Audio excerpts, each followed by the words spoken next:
Hey guys, I'm Amber Lowry with the Roanoke City Public Libraries, and today we are starting a new series of Feed, Read, and Grow, focusing on social anxiety.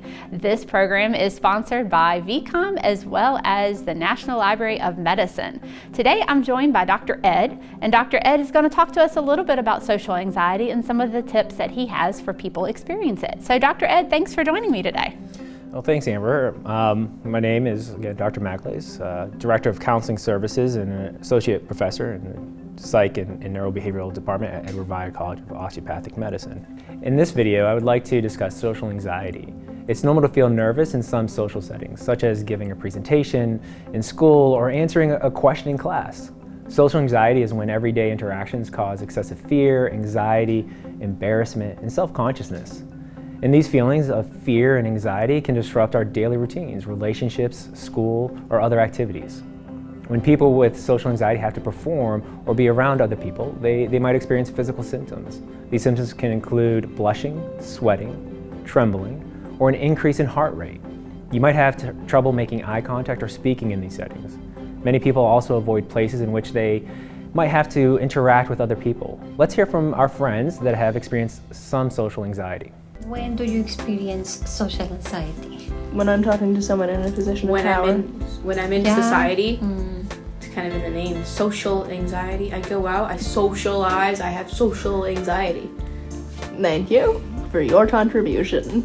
Yeah, when there's people there, people are scary. They have opinions. How am I perceived as a human being? I don't know, and I don't actually care what it is. I just want to know. Do all my friends hate me? Or do I just need to go to sleep?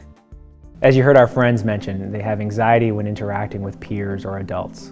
They have fears about how others view them and about being judged. This fear and worry can impact everyday things and lead to avoidance of doing things or speaking to people out of fear of embarrassment. The good news is social anxiety is treatable. It can be helpful to talk to your parents, teachers, doctor, or other trusted adults if you have felt what we have described. Therapy can be used to teach different ways of thinking and behaving in social situations in order to feel less anxious. Different therapies work for different people. So it can be helpful to discuss this with your doctor or another mental health professional. Thanks, Dr. Ed. That's wonderful. So are there any parting thoughts that you might have today?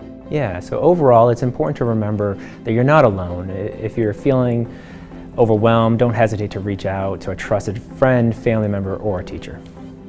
Thanks so much, Dr. Ed. I appreciate you joining us today for this new series of Feed, Read, and Grow. We can't wait to hear from you next time. Thank you. You had one of those days that you need someone to say that in you is nothing wrong. It is for you.